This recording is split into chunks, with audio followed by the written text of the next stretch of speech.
Hi, I'm Tom at Ledgemere. Today we're going to go back out to the garage and see if we can get that Farmall Super A going. It's 57 degrees out today. I really want to be outside. There's the tractor. Let's go see if we can make it work. So this is part two. We had part one the other day. I had spark and I had fuel. I could get it to pop when I put gas under the plugs, but I couldn't get it to stay running. So I've got a couple things that I've been thinking about because I did take my father's advice and walk away from it because I was getting frustrated, and so I had to think about it for a little bit. And you know, like I've said before, my brother that passed away could make these things sing pretty easily, so I was just trying to think what he would do. But I got a couple of ideas up my sleeve, and I'm gonna give them a shot, and hopefully that'll get this thing going today. So stick around and let's see if we can make this old girl come back to life. For those of you who are familiar with these old tractors, you know that these manifolds, I'm trying to get a good view of it here so you can see exactly, there you go. These manifolds had a hole right here above the venturi where you could sort of hook a vacuum line up to like power a milk pump or air compressor or a bunch of other things that they used to have back in the old days that would run off engine vacuum. And I forgot to put this little plug in there. So I did what my dad said. I just walked away from it and took a break. And so I knew I had water. I had gas flowing freely through the carburetor. I knew I just changed the bowl, the line. I knew the carburetor was working. I knew the plugs were firing because I had spark. And so the only thing left is air. And I'm like, why is this thing not atomizing the fuel? So I put my hand over the intake here on the air intake on the carburetor, and that's when I realized I didn't have any suction. And then I looked at it a little bit more closely and saw this little guy was out. So I'm going to put this in and then give it a try and see how that works. All right, so this video is going to be unedited. A lot of people, when they do their videos, they've already gone through and checked everything out. And then when they turn it on, obviously it works. This is not edited. Put the plug in here. Turn the fuel back on would be a good place to start. You have to think backwards because it's on the other side. I really like the fuel shut off to be on the same side as the carburetor. It makes it so much easier. But I don't like to reef on those filter bowls. I don't want to snap that off, and I don't have a real problem. So that's what I got. I got to reach under. All right, fuel's on. Switch on. Give it a little bit of choke.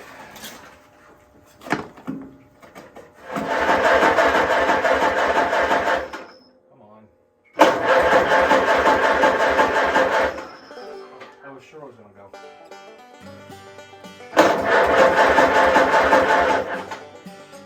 Alright, everything's tight.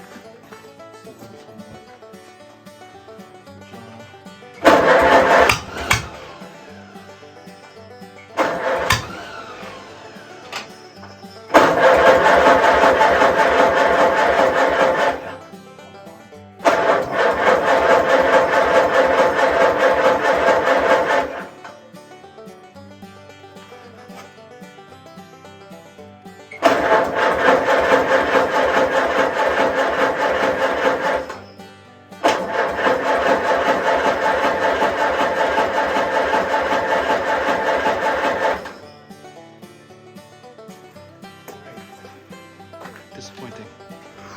All right, folks, moment of truth. I checked my gasket here. This is all good. This gasket's good. I got fuel, I got spark. If this doesn't work, I'm gonna take it and push it down the hill and light it on fire, I think.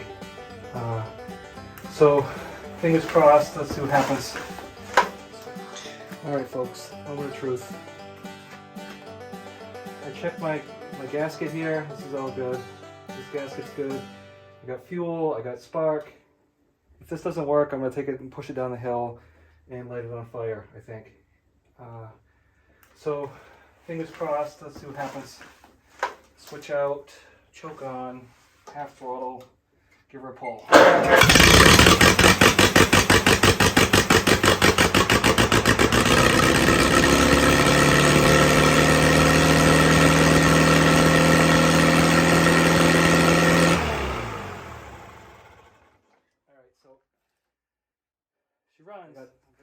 The governor kind of messed up, so before I run it and blow the motor, I'm gonna unhook that and put it where it belongs, and I'll be right back. All right, I got the stack on just because it's really loud. I had to take the carburetor off to put the governor back on because the rod wouldn't fit, of course. So hopefully I've got that on tight. There's like a little bit of warping on the bottom of this manifold right here, so you kind of got to be real careful. I probably could have put 2 gaskets on there, but it's tight, and I think it's okay. But let's give it another try. Hopefully this works, and I can use the governor the way it's supposed to. Then I can put this back, put the hood on, and get this thing ready to be sold. Switch on. Let's see. I have my bond up on.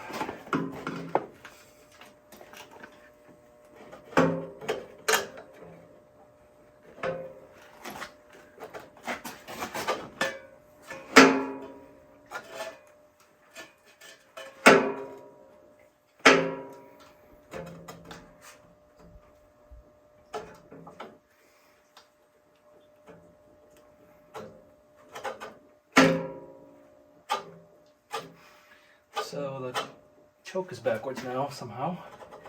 I think it's because this little guy right here is spinning on the shaft a little bit. Let's see what we're gonna do here. Obviously,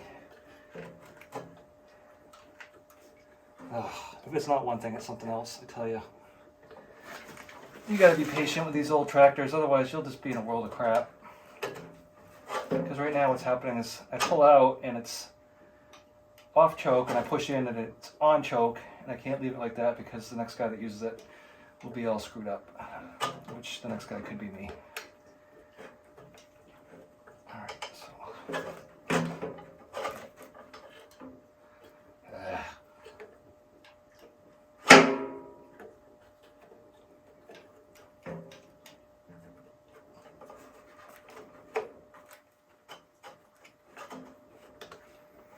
I gotta spin that around, which is a bear because this rod is all hokey.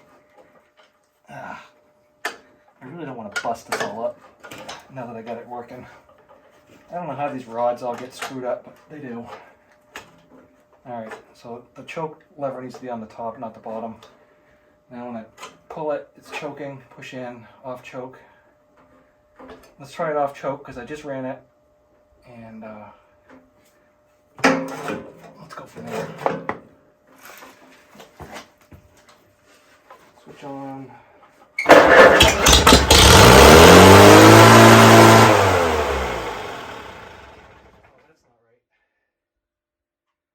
is definitely not right. So I gotta go back up on the throttle. So I gotta take it off again. That means that governor lever, it has to be all the way at the top. I had it the second notch down. It's a weird looking governor lever. I've never seen one like this before. So I'm gonna take the governor off again, and then we'll try the third hole. I mean, third time's the charm, right? Because there's no other places to connect it. And I don't want to put a rod outside the block here before I even take it on its maiden journey. So let's unhook this and then I'll be back. Alright folks, I'm back again. Let's try this. There's no other holes for me to put this in. So this has to be the right one. And let's give it a try again. Switch on. I got the throttle all the way back, so.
When you hear the words tractor restoration, what do those words actually mean to you?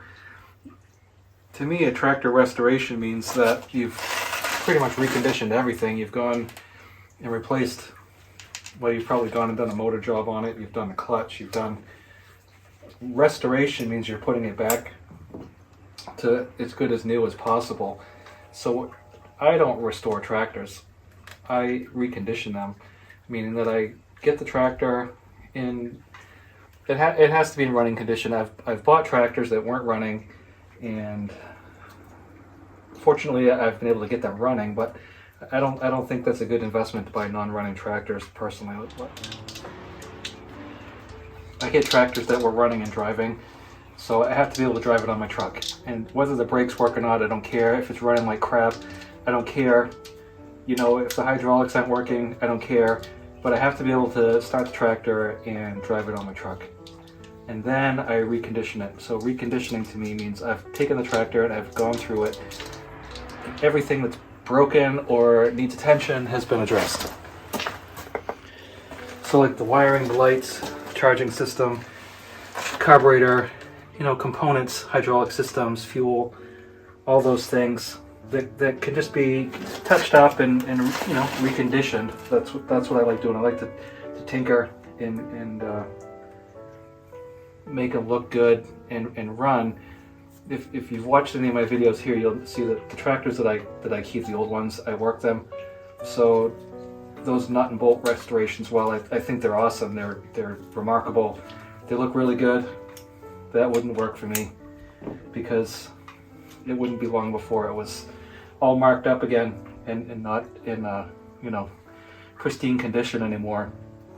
So I like the old tractors that I can get, bring them home, give them a little bit of life back, and then often as not I send them down the river so I can get something else because I can't keep all of them. And so like this tractor here, when it was frustrating and making me mad, I wanted to put it out for sale. And I probably still will get sold, but I'm going to use it a little bit first, I think, and then we'll move it along.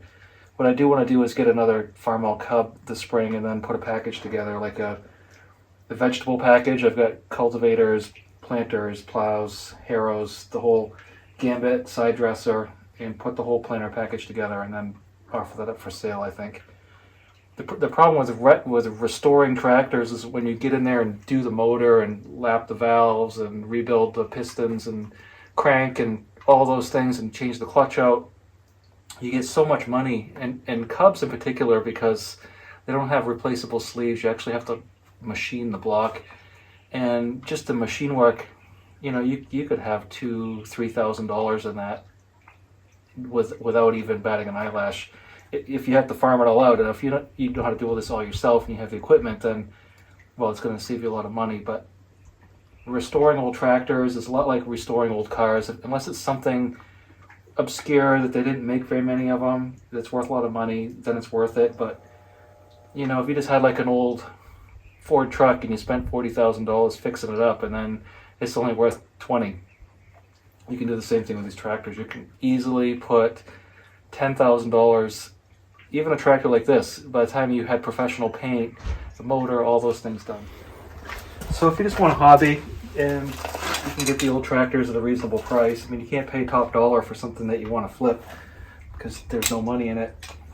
And there's no money in it anyway. I mean, I'm not going to tell you that I'm making money off all this. It's just kind of want to get back at least what you put into it. And I don't really include my time because, well, I should, but I'm not a professional. I don't consider my work to be professional. And this is just my retirement hobby. So I just want to get back my investment in the machine and the parts, nut and bolt restorations. Now the caveat to that is, let's say you want to buy this old tractor, not this one in particular, but you know, an old tractor. It's like the one that you grew up with when you were a kid, or it was your grandfather's tractor and you bought it back. It's been off the farm for 40 years and you got it back, and maybe your dad's still around and he wants it, or you know, he always talks about it and you want to surprise your dad and bring him that tractor. Well, that's a whole different story.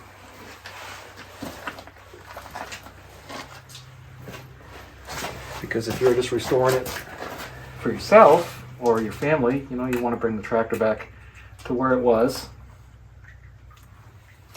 make somebody happy in their old age, well, that's worth it to me. You know, we got an old Cub for my dad because he bought a brand new one in 1947 when he got out of the Navy, and so we got him a Cub, and he drove that until he couldn't drive it anymore.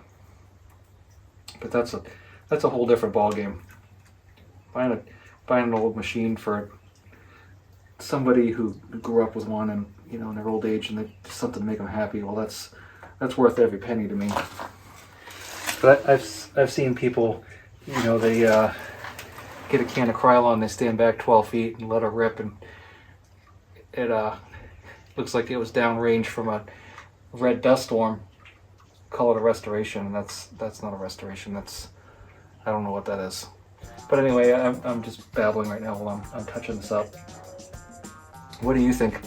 A restoration, a reconditioning? What do you call it when you take an old tractor and fix it up a little bit? When I do these tractors, a lot of times I'll take off piece by piece and paint piece by piece and put it back on. Sometimes I just fix what needs to be fixed and then send it. I don't call it a restoration. I call it it's been, whatever's wrong with it's been addressed, and it's ready to see its next house. I guess I'm gonna call it a day with this. It's running. I'm gonna let it run for a little bit, and then we'll have another video for you in a few days. But I thank you very much for watching. Take care, and if you haven't already, please click the little thumbs up and leave comments. And if you haven't, please take a moment and subscribe to the channel. I really appreciate it. Take care.